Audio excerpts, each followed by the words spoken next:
नमस्कार दोस्तों, स्वागत है आपका एक बार फिर से आपके अपने YouTube चैनल कंपटीशन प्रिपरेशन पे। आई होप आप सारे बहुत अच्छे होंगे। जैसा कि एसएससी का कल नोटिफिकेशन आया सीजीएल 2022 के रिगार्डिंग, आपने देखा होगा एग्जाम पैटर्न में बहुत कुछ चेंज कर दिया इन्होंने। टीयर 1 को क्वालिफाइंग बना दिया, सिलेक्शन केवल टीयर 2 के मार्क्स पे होगा। आपका टीयर 3 यानी डिस्क्रिप्टिव पेपर हटा दिया, टीयर 4 यानी सीपीटी जो होता था वो हटा दिया, सेक्शनल कट ऑफ ला दी मेंस में, ठीक है। और सिलेबस में भी कुछ चीज़ें चेंज करी। अब अगर हम बात करें पहले 700 नंबर का सीजीएल होता था, अब 390 नंबर का बचा। पोस्ट प्रेफरेंस भी आपसे मेंस के बाद ये भरवा लेंगे। आपको पोस्ट प्रेफरेंस अब मतलब डॉक्यूमेंट वेरिफिकेशन नहीं होगा, आप डॉक्यूमेंट वेरिफिकेशन जो आपका है डिपार्टमेंट करवाएगा। ये सारी चीज़ें मेजर चेंजेस है जिस पे मैंने ऑलरेडी वीडियो बना दी है। अब इस वीडियो में हम एसएससी सीजीएल का जो सिलेबस है, ठीक है, क्योंकि अभी पेपर नहीं हुआ है तो ज़्यादा से ज़्यादा बच्चे कंफ्यूजन में रहेंगे कि पेपर किस लेवल का आएगा, क्वेश्चंस किस लेवल के रहेंगे। क्या रीजनिंग हमें बैंक लेवल की पढ़नी पड़ेगी क्योंकि रीजनिंग आपकी मेंस में डाल दी? क्या जीके और जीएस जो था, करंट अफेयर जो था, वो यूपीएससी लेवल का, यूपीएससी की बुक्स, यूपीएससी के रिसोर्सेज पढ़ने पड़ेंगे क्योंकि मेंस में आ गया? मैथमेटिक्स का वेटेज कम हो गया तो मैथमेटिक्स छोड़ सकते हैं क्या? इंग्लिश के लिए हमें इंग्लिश में क्या चेंजेज आए, मैथमेटिक्स में नए चैप्टर जो आए हैं उनके लिए नया कोर्स खरीदे क्या? सारी चीज़ों पे बात करने वाले हैं, ठीक है। सबसे पहले मैं आपका कुछ डाउट ले रहा हूँ, कॉमन डाउट जो है उस वहाँ से शुरू करेंगे, फिर सिलेबस पे आएंगे, बुक्स कौन सी पढ़नी है, स्ट्रेटजी क्या रखनी है, और आने वाले समय में जो हमें सीईटी होने वाला है, आपको पता है कि 2023 के अराउंड आपका सीईटी शुरू हो जाएगा।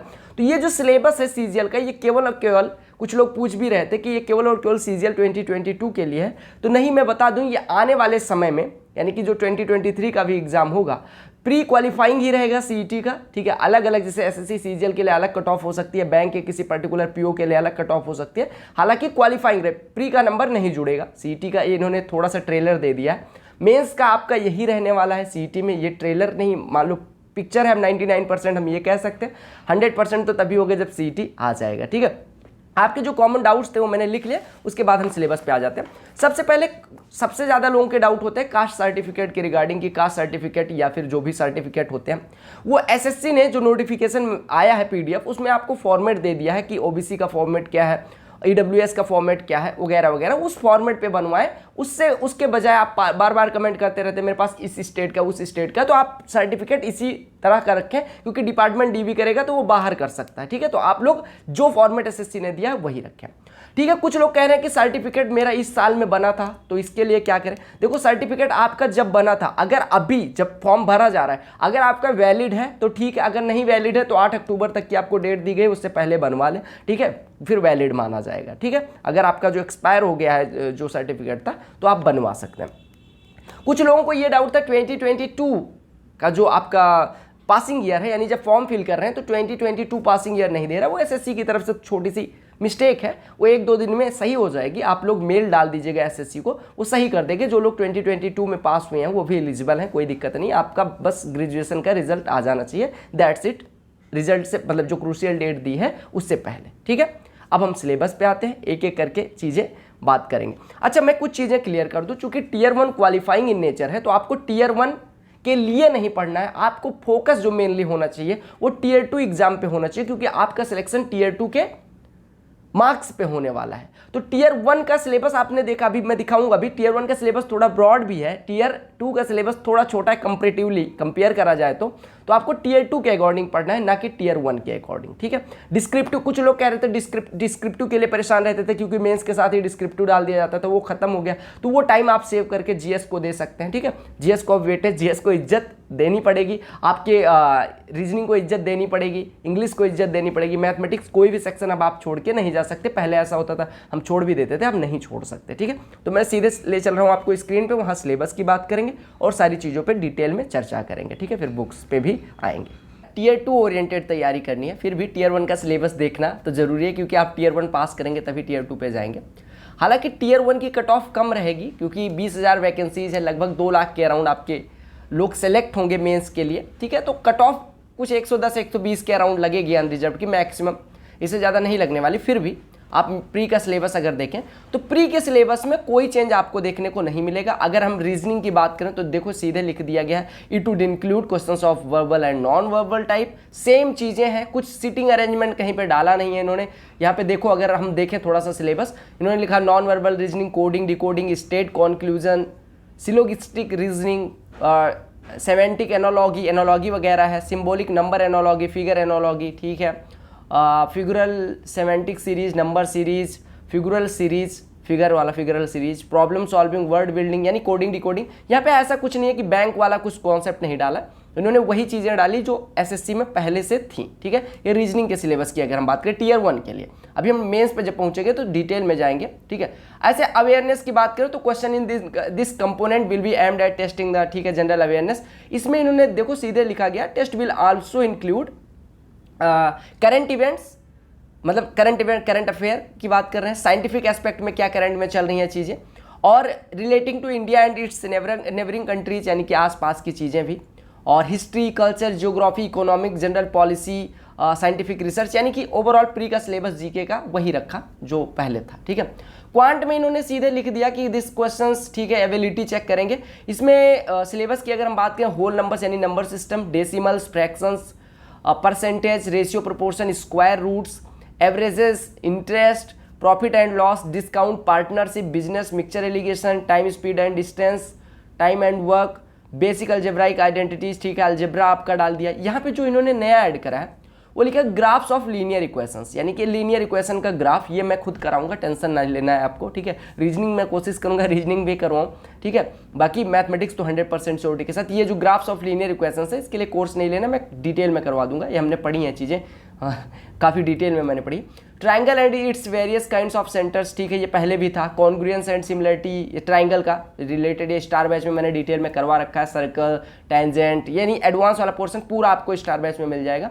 जो भी इन्होंने right prism, right circular cone, right circular cylinder, hemisphere, parallelepiped, pyramid, trigonometric ratios, degree, radian, measure, standard identities, complementary angles, height and distance, histogram, frequency, polygon, bar diagram and pie chart. Pre का syllabus में कुछ इन्होंने ज़्यादा कुछ नहीं add करा है, हालांकि मेंस में थोड़ा सा कुछ चीज़ ऐड करा है, वो उस पर हम बात करेंगे। पहले ये देख लेते हैं कि अगर बात करें, दो चीज़ें ऐड हुई हैं मैथमेटिक्स में ओवरऑल अगर हम बात करें।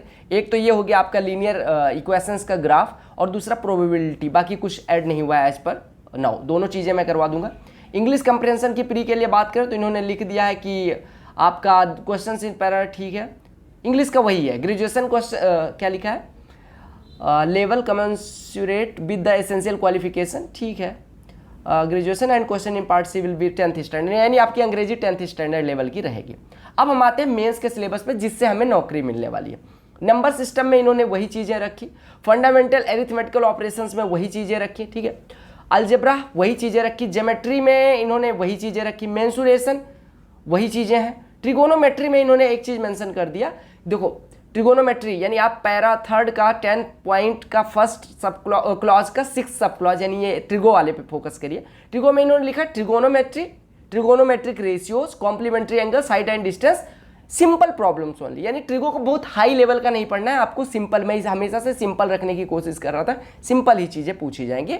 और standard identity like sine square theta plus cos square theta 1, मतलब बेसिक ट्रिगो, बहुत हाई लेवल की ट्रिगो नहीं कि साइन 2.5 डिग्री की वैल्यू क्या होगी, इस तरह की नहीं, बेसिक ट्रिगो आपकी, जैसे बैंक में अगर ट्रिगो पूछी जाती है, यानी मतलब इन्होंने ना मैथमेटिक्स को ओवरऑल बैंक से मर्ज करके थोड़ा सा लो लेवल लेके आए हैं। अगर हम बात करें ट्रिगो की तो ट्रिगो को एकदम लो लेवल कर दिया, ठीक है। यहाँ पे जो नया चीज ऐड हुआ है वो स्टेटिस्टिक्स एंड प्रोबेबिलिटी ऐड हुआ है, जो मैंने बताया था। Use of tables and graphs, frequency, polygon, ये चीजें तो थी ही। Bar diagram, measures of central tendency, mean, median and mode, standard deviation, ये पहले एसएससी में बहुत कम पूछा जाता था, ये रेलवे में ज्यादा पूछा जाता था। इन्होंने इस बार क्या किया कि इसी में डाल दिया, यानी आपका डेविएशन वगैरह ये भी मैं करा दूंगा, डेविएशन मैंने करवाया नहीं, डेविएशन और स्टेटिस्टिक्स जिसको सांख्यिकी कहते हैं वो मैं करवा दूंगा, ठीक है, वो काफी हेल्प करने वाली है। तो 3 चीजें ओवरऑल अगर हम देखें, एक तो लीनियर इक्वेशन का ग्राफ, दूसरा प्रोबेबिलिटी, और तीसरा ये जो स्टेटिस्टिक्स वाला पोर्शन है ये भी नया है एसएससी के लिए। अब एसएससी में ये चीजें भी पूछी जाएंगी, ठीक है। तो ये हो गया आपका मैथमेटिक्स का सिलेबस ओवरऑल। अगर हम रीजनिंग की बात करें तो रीजनिंग, अगर हम जो लोग कंफ्यूज है कि बैंक की पढ़नी है क्या पढ़नी है, रीजनिंग का यहाँ पे देखो इन्होंने overall Venn diagram, symbolic number classification, drawing inferences, figural punched hole, ठीक है, वो जो कटा वटा होता है, embedded figures, critical thinking, problem solving, emotional intelligence, word building, social intelligence, coding decoding, ठीक है। यहाँ पे इन्होंने ऐसा कहीं नहीं लिखा इनइक्वालिटी वगैरह जो बैंक में आती है रीजनिंग, वो सब नहीं लिखा, सिटिंग अरेंजमेंट भी नहीं डाला, हालांकि सिटिंग अरेंजमेंट बेसिक्स एसएससी पूछता है, तो आप ऐसा नहीं पागल हो जाए कि आप रीजनिंग के लिए कुछ भी पढ़े जा रहे हैं, बैंक की रीजनिंग पढ़ रहे हैं, वो कठिन सी रीजनिंग नहीं, कुछ भी नहीं पढ़ना। जितना आपने एसएससी का करा उससे एक लेवल अप जाने के लिए आप थोड़ा सा रीजनिंग को एक्सप्लोर कर सकते हैं, लेकिन इसका मतलब ये रीजनिंग का आपकी बार जो पेपर हो रहे हैं अब उसमें रीजनिंग थोड़ी कैलकुलेटिव आ रही है, तो उसी लेवल का रीजनिंग आपको प्रैक्टिस करना है। बुक्स की अभी हम बात करेंगे, पहले एक बार सिलेबस को एक बार मगअप कर लेते हैं, ठीक है। अगर हम बात करें इंग्लिश की, तो इंग्लिश के लिए यहाँ पे चीजें लिखी हैं, vocab, grammar, sentence structure, synonym, antonym, correct usages, spot the error, fill in the blank, synonym, homonyms यानी synonym, antonym, spelling detecting, misspelled word, idiom phrases, one word, improvement of sentence, active passive, convert into direct indirect, shuffling मतलब PQR जो para jumble होता था, cloze test, convert to test comprehension. हाँ, यहाँ पे ये important चीज है, टू टेस्ट कॉम्प्रीहेंशन। यहाँ पे अगर देखें एक चीज में, एक मिनट, ये देखो ये वाला चीज, टू टेस्ट कॉम्प्रिहेंशन 3 और मोर पैराग्राफ्स विल बी गिवन, यानी पैराग्राफ अब ज्यादा डाले जाएंगे। इस वजह से आप करंट के लिए जैसे न्यूज़पेपर नहीं पढ़ते थे, तो आपको न्यूज़पेपर पढ़ना पड़ेगा, इंग्लिश में भी हेल्प करेगा, ओकैब में भी हेल्प करेगा, और यहाँ पे जो आपको पैरा में लिखा हुआ है कि पैरा आपको मतलब पैराग्राफ 3 या उससे ज़्यादा भी हो सकते हैं, तो इसमें भी आपका हेल्प करेगा, ठीक है। तो आपको न्यूज़पेपर रीडिंग की स्किल डेवलप करनी पड़ेगी। न्यूज़पेपर रीडिंग करने से आपको अंग्रेजी की समझ भी हो जाएगी, ग्रामर नहीं भी आता तो भी आप काफ़ी चीज़ें समझ के कर पाएंगे, और हिंदी मीडियम वालों के लिए तो ज़्यादा जरूरी हो जाएगा, ठीक है। 3 or more paragraphs will be given, question based on एक minute, questions based on those will be asked, ठीक है, पैराग्राफ दे दिए जाएंगे। At least 1 paragraph should be a simple, 1 on a book और स्टोरी, एक पैराग्राफ आपका सिंपल सा रखेंगे। Other 2 paragraph should be on current affairs, यानी करंट का जो एडिटोरियल मटेरियल होता है वो आपको अब पढ़ना पड़ जाएगा। एसएससी ने लिख दिया कि भैया अब ऐसे आप नहीं बच सकते, ठीक है। तो आपको ये चीजें इन्होंने लिख दी। इंग्लिश का भी सिलेबस हो गया, आपको पता है इंग्लिश 45 नंबर की, मतलब 45 क्वेश्चन 135 नंबर का मेंस में रहेगा। मैथमेटिक्स 90 नंबर की, रीजनिंग 90 नंबर की, और अगर हम आए जीए पे तो ये 75 नंबर का रहेगा, ठीक है। ये देखो, अब आते हैं जीए पे, यानी कि जीके पे। देखो इन्होंने लिखा है कि क्वेश्चंस आपको करंट इवेंट का, एवरीडे ऑब्जर्वेशन का, ठीक है। The test will also include, मतलब आपको करंट अफेयर का इन्होंने बार बार करके करंट अफेयर अब आपका अच्छा आएगा, लेकिन ऐसा नहीं। अब देखो क्योंकि आपकी पहली बार हो रहा है तो काफी सारे टीचर्स आपको मिसगाइड, मतलब यार मिसगाइड नहीं, लेकिन कई लोग अपना कोर्स बेचने के लिए ऐसा कर सकते हैं कि जीके ये है, जीके नहीं।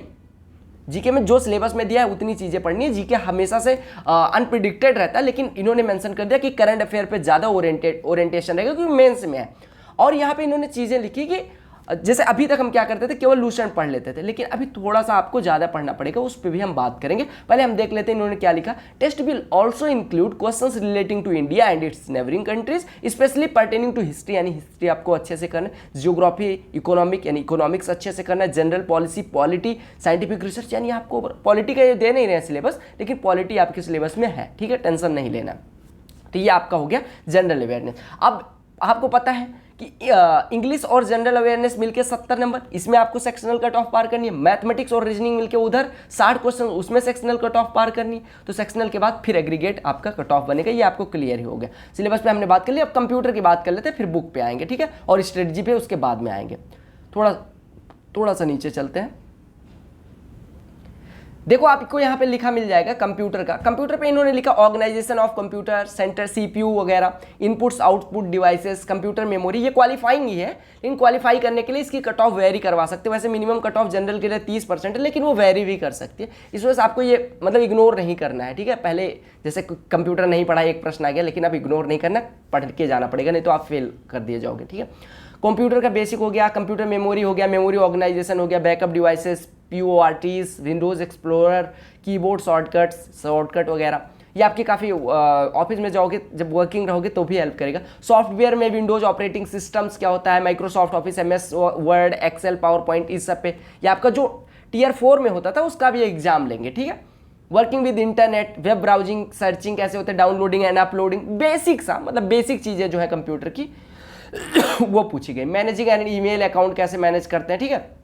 एक मिनट, हाँ, basic of networking, cyber security, networking devices, protocols वगैरह वगैरह, ये सारी चीजें आपका मतलब कंप्यूटर आपका बेसिक सा है। तो सिलेबस में आपको जो अगर चेंज देखने की बात करो तो इंग्लिश का सिलेबस में चेंज है, थोड़ा सा पैरा इन्होंने ज़्यादा कहा है, 3 पैरा आएंगे, 3 पैरा मान लो कि 15 क्वेश्चन के अराउंड हो सकते हैं, उससे ज़्यादा भी हो सकते हैं, तो पैरा और एडिटोरियल पे इन्होंने फोकस करवाया।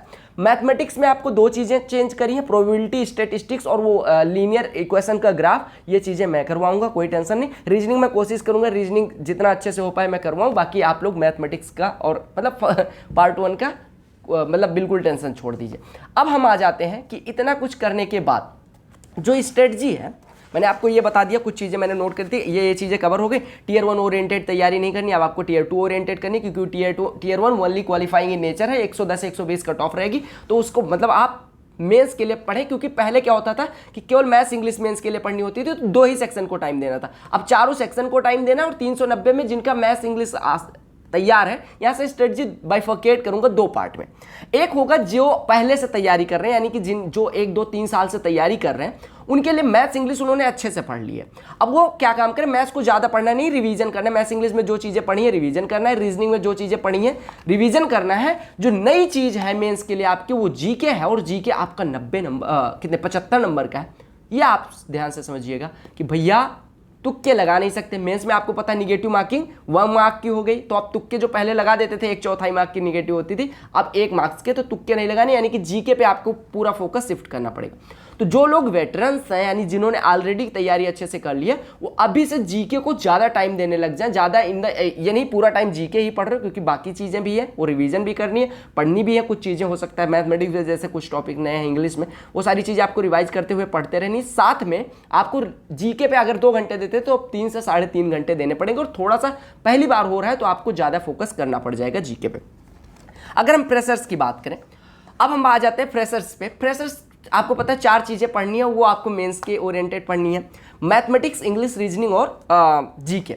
अगर हम मैथमेटिक्स की बात करें, लोग पूछ रहे हैं कि क्या लेवल इसका डीप हो जाएगा, क्या नहीं। 2 चीज़ें नई जुड़ी हैं, ठीक है, क्वेश्चंस उससे भी पूछे जाएंगे। जो क्वेश्चन है आपके, मैं अगर लेवल की बात करूँ तो आपका प्री जो सीजीएल के थोड़े टफ वाले प्री हुए हैं, उस प्री लेवल का या मेंस लेवल का। कुछ लोग ये डरे हुए हैं, कमेंट मैंने देखे जब मैंने पूछा था कि आप डाउट अपने पूछ सकते हो, कह रहे थे कि भैया ऐसा तो नहीं 30 प्रश्न आएंगे तो अब मैथमेटिक्स प्रीवियस ईयर वाला जमाना गया। कॉन्सेप्ट वही है, सिलेबस वही है, क्वेश्चंस उसी तरीके से आएंगे। कैट, अब कुछ लोग कोर्स बेचने के लिए फिर बताएंगे कि मैथमेटिक्स अब कैट लेवल का हो गया, मैथमेटिक्स का वजूद थोड़ा कम हुआ है, रौला कम हुआ है, रोल कम हुआ है। इसका मतलब टीचर तो पीछे हटेंगे नहीं, वो कोर्स बेचने के लिए आपको नई नई तरीके, क्योंकि भैया ये सिलेबस तो उतना ही है, करना तो उतना ही है, कैट लेवल का आपको पढ़ना पड़े नहीं। कैट लेवल का ना पहले जरूरत थी ना अब जरूरत है आपको। मैथमेटिक्स में इन्होंने बेसिक मैथमेटिक्स थोड़ा सा कमजोर करा है इन्होंने मैथमेटिक्स, क्योंकि बैंक वालों को उतना ज़्यादा डिटेल में नहीं जाना होता, तो इस बार आपके लिए इन्होंने मैथमेटिक्स को थोड़ा कम किया। मैथमेटिक्स को छोड़ना नहीं है, लेकिन मैथमेटिक्स में ये नहीं कैट लेवल करने लग जाओ। प्रीवियस ईयर आज भी वर्किंग है, आदिकाल तक जब तक एसएससी रहेगा तब तक वो काफ़ी आपके लिए हेल्पफुल रहेगा, ठीक है। मैथमेटिक्स के लिए हालांकि मैं कहूंगा कि आपको जो ये 2 नए टॉपिक हैं, इसके लिए बुक्स मार्केट में अवेलेबल हैं। अगर जैसे कि तो ठीक है, अगर नहीं भी अवेलेबल है तो मैं कोशिश करूंगा इनको डिटेल में दोनों टॉपिक को अच्छे से खत्म करूं, कोई टेंशन नहीं लेना है। बाकी मैथमेटिक्स की बुक की बात करूं तो अब पुरानी बुक्स जिसमें कैट लेवल के क्वेश्चंस होते थे, ये सारी चीज़ें ये सब हटा देनी है, कुछ भी नहीं करना भाई इनमें से। आप टाइम किल करोगे, आपको उठाना है जो प्रीवियस ईयर ये 19-20 के जो प्रीवियस ईयर है 19-20-21 के प्रीवियस ईयर का मैथमेटिक्स करके ही जाना है। वो करोगे उससे आपका जितना मतलब लिमिटेड टाइम में मैथमेटिक्स को, अब इतना नहीं कि पूरा टाइम उसी को दे रहे हो, आपको 25% टू 30% से ज़्यादा टाइम नहीं देना है। और जिनका मैथमेटिक्स वीक है उनको थोड़ा सा टाइम ज़्यादा देना पड़ेगा मैथमेटिक्स को, बाकी ओवरऑल ठीक है। तो आपको प्रीवियस ईयर ओरिएंटेड जो बुक थी वो लेनी है, और थोड़ा सा एक काम कर सकते हैं कि डेविएशन वगैरह के लिए रेलवे के जो क्वेश्चंस पूछे गए हैं या फिर स्टेटिस्टिक्स के आप कहीं से सर्च कर लेंगे गूगल पे तो भी PDF आपको मिल जाएगा। मैं कोशिश करूंगा मैं प्रोवाइड करा दूं। तो मैथमेटिक्स का आपका कैट वाली बुक को हटा देना है सारी चीज़ों को। लीनियर इक्वेशंस के लिए एनसीईआरटी में आपको मिल जाएगा, लेकिन आप पूरी एनसीईआरटी नहीं पढ़ना। लीनियर इक्वेशंस एंड ग्राफ्स आपको 8, 9, 10 के एनसीईआरटी में कहीं मिल जाएगा, तो एनसीईआरटी से वो चैप्टर अगर आप खुद करना चाहें तो कर सकते हैं, ठीक है। मैथमेटिक्स हो गया प्रीवियस ईयर 19, 20 और 21, और इसके बाद में आपका ये जो नए टॉपिक्स ऐड हुए हैं, प्रोबेबिलिटी भी 9th या 10th में आपको मिल जाएगा, तो प्रोबेबिलिटी भी उस एनसीईआरटी से कर सकते हैं। हालांकि मेरी जिम्मेदारी है, मैं इन दोनों टॉपिक्स को करवा दूंगा, ठीक है। मैथमेटिक्स हो गया।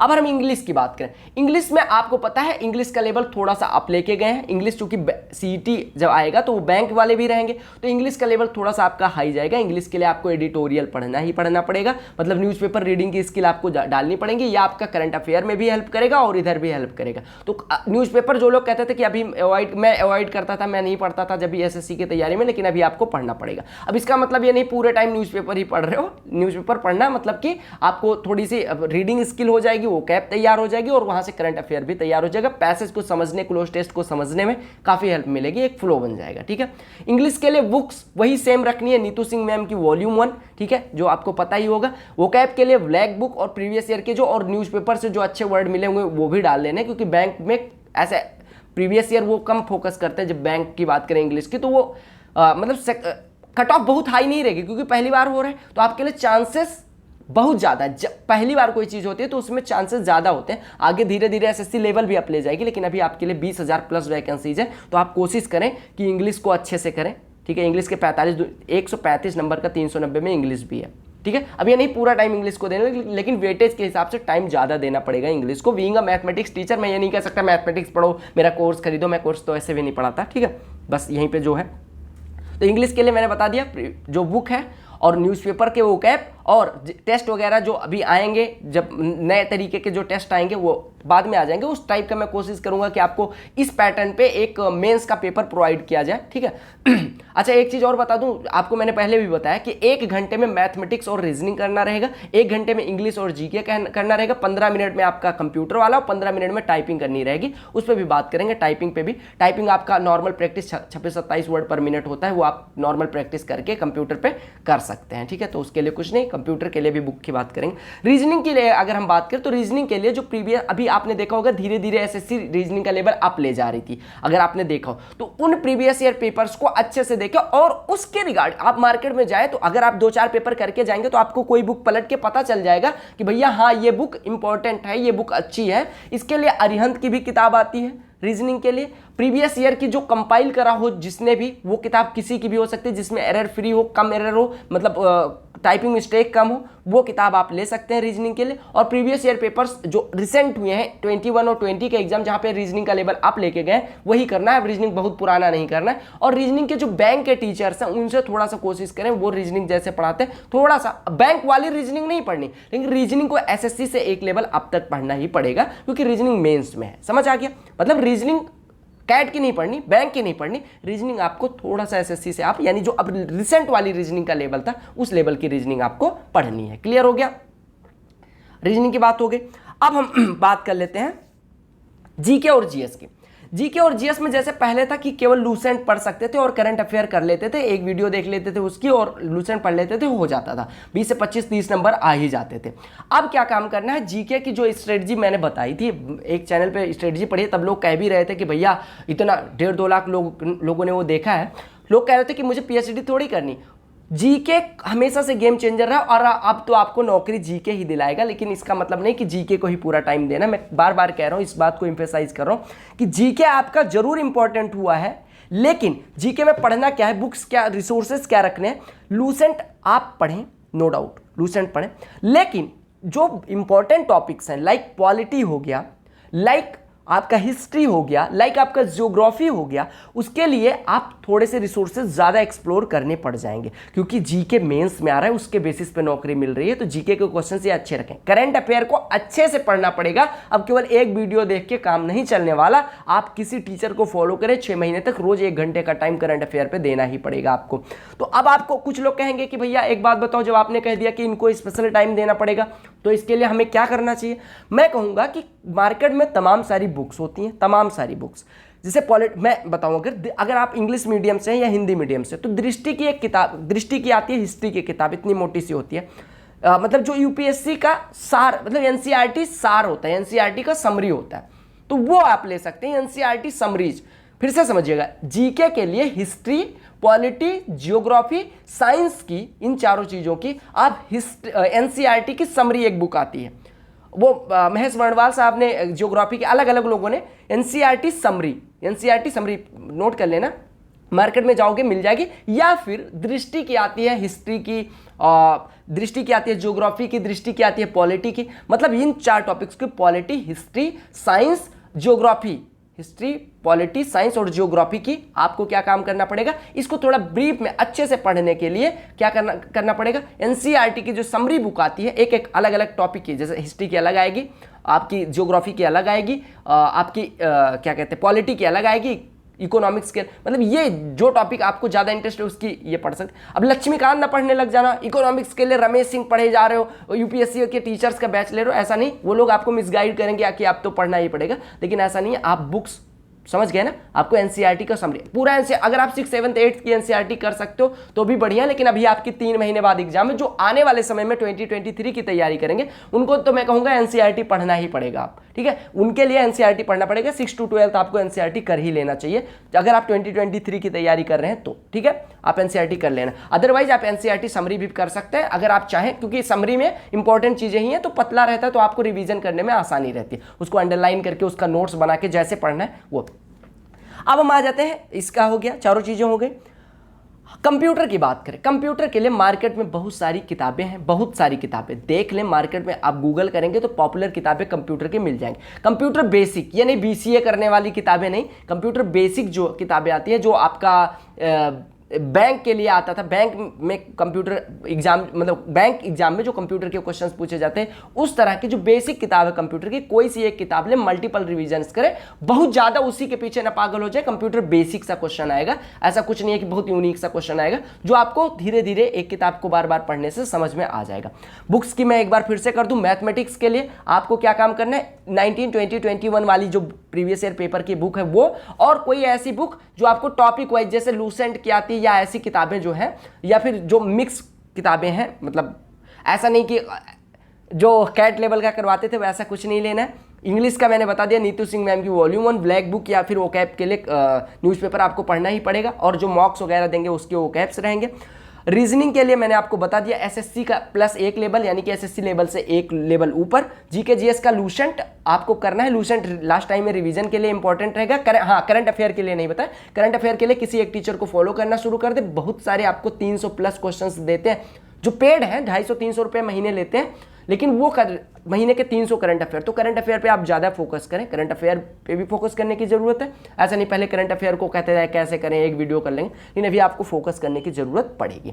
और साथ ही साथ मैंने बता दिया कि आपको एनसीईआरटी की समरी वाली बुक ले ही लेनी चाहिए। और अगर आप 2023 या 24 की तैयारी कर रहे हैं तो उसके लिए आपको, चूंकि मैंने यूपीएससी थोड़ा, मतलब यूपीएससी का माइंडसेट अब मेरा है, तो उस बेसिस पे मैं बता रहा हूँ कि आप ये चीज़ें करें, आपके लिए काफ़ी हेल्पफुल रहेंगी, ठीक है। एसएससी जब मैंने पढ़ता एसएससी निकाला तो उस तरह से, लेकिन यूपीएससी जब से पढ़ना शुरू किया, यूपीएससी जैसे पढ़ा, मुझे लगता है कि वो अगर आप कर लेंगे एसएससी के लिए मोर देन एनफ रहेगा, किसी भी वन डे ईयर के लिए, ठीक है।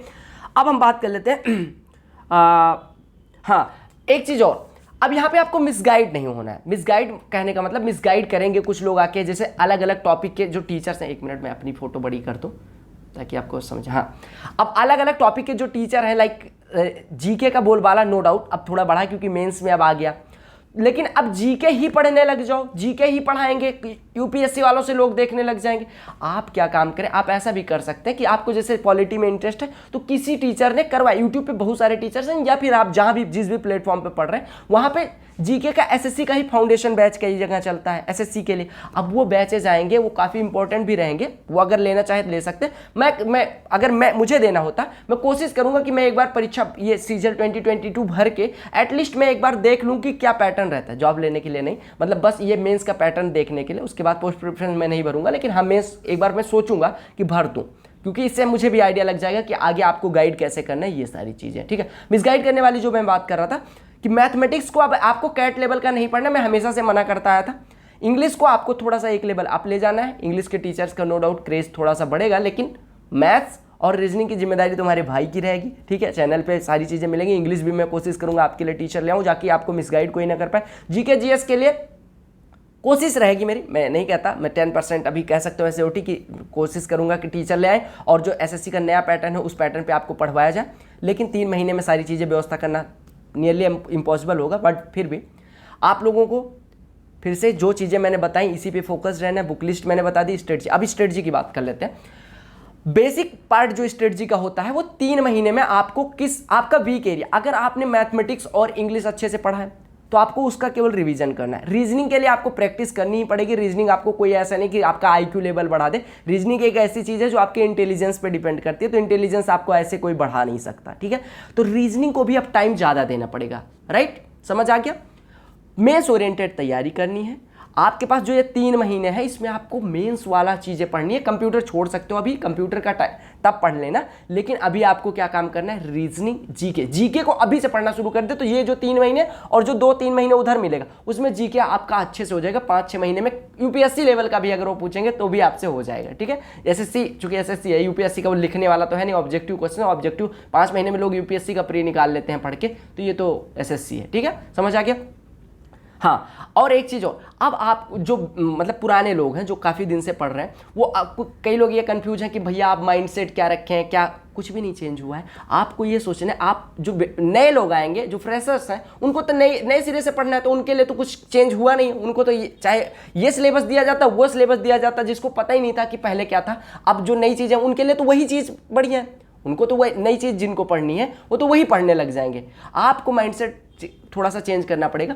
आप अभी तक मैथमेटिक्स इंग्लिश को बोलते थे कि इससे सिलेक्शन हो जाएगा, अभी भी होगा, ठीक है। 90 में 90 जो मैथमेटिक्स में कर देगा वो नो डाउट आगे रहेगा। रीजनिंग में बस अब यहाँ पे मैथमेटिक्स और रीजनिंग का 60 क्वेश्चन 1 घंटे में करना है, तो फिर से स्पीड का बोलबाला रहेगा। यानी मैथमेटिक्स की जितनी प्रैक्टिस कर पाओगे, रीजनिंग की जितनी प्रैक्टिस कर पाओगे, वो आपके लिए काफ़ी हेल्प करने वाली। तो स्ट्रेटजी जो रखेंगे वो ये रखेंगे कि मैथमेटिक्स में बहुत हाई लेवल की चीज़ें ना पढ़ के, लेवल की एक लेवल बियॉन्ड एसएससी के जाके, लेकिन प्रैक्टिस ज़्यादा करके स्पीड और कॉन्सेप्चुअल क्लैरिटी थोड़ी सी, मतलब कॉन्सेप्ट्स इतने स्ट्रांग होने चाहिए आपके कि टक करके क्वेश्चन दिखा तो आपको ये ना सोचने में लगे। स्मार्ट अप्रोच आपके पास हर क्वेश्चन की होनी चाहिए, ताकि आप 60 मिनट में 60 क्वेश्चन, रीजनिंग थोड़ी सी हाई करें, और रीजनिंग 30 मिनट में 30 क्वेश्चन, मतलब अगर हम डिवाइड करें, मतलब थोड़ा सा मुश्किल होगा, ठीक है, क्योंकि अभी आपने देखा एसएससी ने थोड़ा सा रीजनिंग का लेवल बढ़ाया था, तो लड़के 25-27 आधे घंटे तक 25 क्वेश्चन में कर देते थे। अब मेंस में रीजनिंग है तो नो डाउट आपका लेवल थोड़ा सा बढ़ेगा, लेकिन आपको स्पीड मेंटेन करने के लिए आपको प्रैक्टिस उस लेवल की करनी पड़ेगी। तो मैथमेटिक्स में भी स्पीड की जरूरत है, रीजनिंग में भी। दूसरा जो पार्ट है मेंस का, उसमें इंग्लिश और जीके 5 से 7-8 मिनट में निपट जाएगा, ठीक है। लेकिन आपके इंग्लिश मान लो 10-15 मिनट, तो उसमें 1 घंटे सफिशियंट है, मोर देन एनफ है। लेकिन इसमें 1 घंटे जो है वो सफिशियंट नहीं होंगे अगर आपकी स्पीड स्लो है, तो स्पीड आपको बढ़ानी पड़ेगी। मैथमेटिक्स में जो लोग काफ़ी टाइम से प्रैक्टिस करते आ रहे हैं उनके लिए यहाँ पे हेल्प होगी, वो और लोगों से यहाँ लीड ले सकते हैं और रीजनिंग को ज़्यादा प्रैक्टिस कर सकते हैं, क्योंकि उन्होंने मैथमेटिक्स कर रखा है। रीजनिंग अच्छे से कर लेंगे तो आपको नंबर जो आपके 180 नंबर का जो है पहला पार्ट, 180 नंबर में मैक्सिमम जितना स्कोर कर लोगे वो लीड ही रहेगा, समझ लो, क्योंकि उसमें लोगों के कम स्कोर रहेंगे। उसमें 60 मिनट में 60 क्वेश्चन करना। अच्छा, एक चीज़ और, सेक्शन 2 के लिए क्या है, पहले इंग्लिश में हम तुक्का भी मार आते थे, ठीक है, 50-50 है तब। अब लोग तुक्का मारने से डरेंगे, क्यों? क्योंकि भैया 1/3 की माइनस मार्किंग बैंक में जो होती थी वो 1/3 इधर कर दी। तो अब आपको ये यूपीएससी का भी 1/3 है, तो ये आपके लिए काफ़ी, मतलब थोड़ा सा ज़्यादा डेडिकेशन से पढ़ना पड़ेगा, समझ रहे हो। तो स्ट्रेटजी में आपको बस इतना चेंज करना है कि प्रैक्टिस करके स्पीड ज़्यादा अच्छी कर लेनी है, बेस्ट अप्रोच होनी चाहिए, रीजनिंग को ज़्यादा रगड़ना है। इंग्लिश के लिए आपको न्यूज़पेपर रीडिंग शुरू कर देनी है, ओकैब भी पढ़ना, मतलब जो अच्छी ओकैब दिखे वो नोट करते रहना है। नीतू सिंह वॉल्यूम 1 को अच्छे से प्रैक्टिस करना है, अच्छे से याद कर लेना है, रूल्स को रट्टा मार देना है एकदम। और ओकैब के लिए ब्लैक बुक वगैरह जो प्रीवियस ईयर में पूछे गए, लेकिन 2019, 20 एंड 21 के से पीछे ना जाए, न्यूज़पेपर पर रिलाई करें। जीके जीएस के लिए करंट अफेयर को अच्छे से पढ़ें। पॉइंटर्स जो मैंने बताया कि, मतलब पॉइंटर्स में जो मैंने बताया कि एनसीईआरटी का समरी, एनसीईआरटी अगर आप करना चाहें तो कर सकते हैं, 3 महीने इधर एनसीईआरटी हो सकती है, ठीक है। अगर आप 6, 7, 8, 9, 10, 11, 12 छोड़ना भी चाहें तो 9, 10 तक आप कर सकते हैं, 3 महीने इधर 3 महीने उधर में कर सकते हैं। हालांकि मैं कहूँगा एनसीईआरटी समरी ज़्यादा अच्छा रहेगा, ठीक है। अगर आप किसी पर्टिकुलर टॉपिक में ज़्यादा इंटरेस्टेड हैं तो उसकी एनसीईआरटी करें, ठीक है। अदरवाइज आपके पास इतना टाइम नहीं है कि आप मतलब पूरा, अगर आपको लगता है कि और चीज़ों पे आपको ज़्यादा ध्यान देना, आपके पास टाइम की कमी है, तो एनसीईआरटी ना जाके एनसीईआरटी समरी ही बेटर होगा, ठीक है। कंप्यूटर के लिए मैंने बता दिया कि कंप्यूटर अगर अभी नहीं पढ़ना चाहते तो कोई, टाइपिंग के लिए प्री के बाद, मेंस के टाइम पे जो प्री के बाद टाइम होगा उसमें आप टाइपिंग कर सकते हैं। अदरवाइज अभी भी थोड़ी टाइपिंग प्रैक्टिस करते रहें, क्योंकि मेंस के बाद आपको 4 सेक्शंस पे फोकस करना रहेगा, ठीक है। तो उस टाइम पे हो सकता है आप टाइपिंग पे ध्यान ना दे पाए, टाइपिंग भी आपकी मेंस के साथ ही होगी, तो उस दिन थोड़ा थकाऊ सा होगा, तो आपको टाइपिंग की भी प्रैक्टिस करते रहनी है थोड़ी थोड़ी, और प्री के बाद जो टाइम होगा उसमें कंप्यूटर पढ़ सकते हैं। बाकी अगर आपको कभी खाली टाइम मिले, संडे अलॉट कर दिया या जो भी, कि कंप्यूटर इस टाइम में पढ़ लेंगे। आई होप मैंने सारी चीज़ें आपकी कवर कर दी हैं। सारी चीज़ें कवर करने के बाद अगर आपको लगता है अभी भी आपका कोई डाउट है तो कमेंट सेक्शन में जरूर पूछें। चैनल को सब्सक्राइब और शेयर करना ना भूलें, क्योंकि चैनल पे मैं कोशिश करूंगा कि एसएससी के लिए बेस्ट कंटेंट, जैसे मैथमेटिक्स का अभी तक मैं प्रोवाइड करता था, रीजनिंग के लिए भी आपको, इंग्लिश के लिए भी और जीके के लिए भी आपको सबसे बेस्ट कंटेंट, और मिसगाइड आप ना हो पाए इसके लिए कुछ ना कुछ किया जाए। ठीक है, तो मिलते हैं। टेलीग्राम चैनल ज्वाइन कर लेना। मैं जल्दी से जल्दी कोशिश करूंगा कि आपके मेंस पैटर्न का एक पेपर आपको सेट करके दिया जाए, ये टाइमर लगा के कि इसको 1 घंटे में, इसको 30 मतलब 1 घंटे में, इसको 15 मिनट में, इसको 15 मिनट में करना है, ताकि आपको एक आइडिया लग जाए, रफ आइडिया लग जाए कि इस तरह से आपका पेपर होने वाला है।